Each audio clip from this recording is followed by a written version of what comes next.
Hi everyone, my name is Christine Panos. I'm sitting here today with my special friend Kim, and we'd like to share a story with you today. Kim, would you mind introducing yourself? Sure. My name's Kimberly Everett.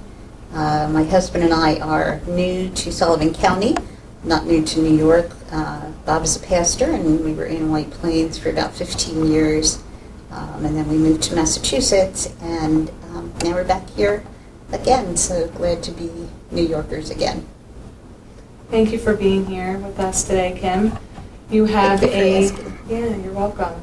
You have a story that you'd like to share with us today, and your son Jesse. Would you tell us a little bit about him and the journey that you and your family went through? Sure.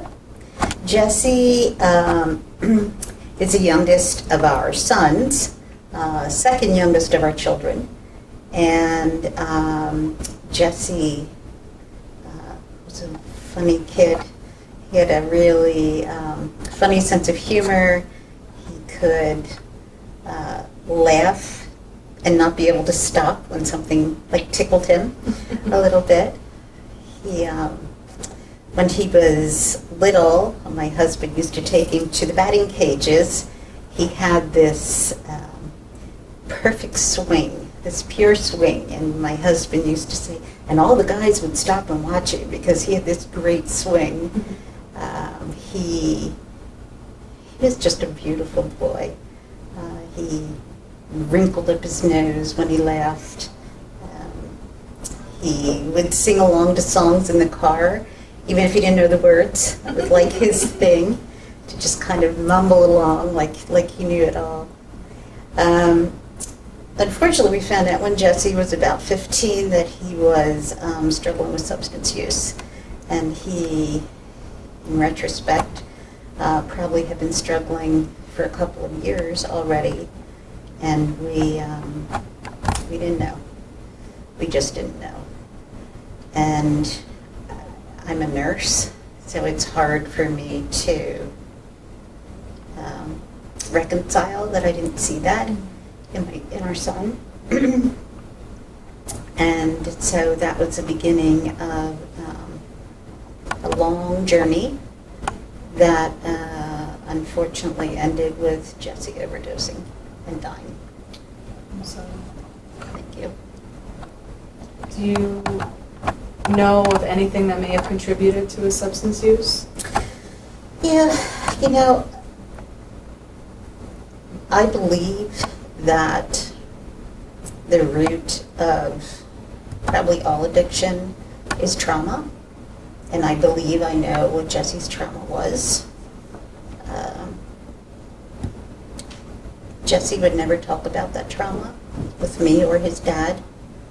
I think a couple of things. I think there's so much shame attached to substance use, and there's also shame attached to trauma. And talking about trauma, I think especially for young men, it's really shameful, and they feel a lot of guilt about certain things. And so he would never talk about it with me or with his dad. I think also that substance use became the way that he could self-medicate and try to numb that pain, because I often in my head think of trauma like a hole inside of you, and that hole just keeps eating away and getting bigger unless you do something about it. Mm-hmm. And if you can't name it and can't talk about it, it has control of you, and it will keep eating at you until it destroys you. And so I believe that as a society we need to be more aware of that and be more sensitive to it in our kids. We're educated parents. We certainly researched every kind of treatment for Jesse that was available to no avail, because until someone's ready to name that trauma and start talking about it,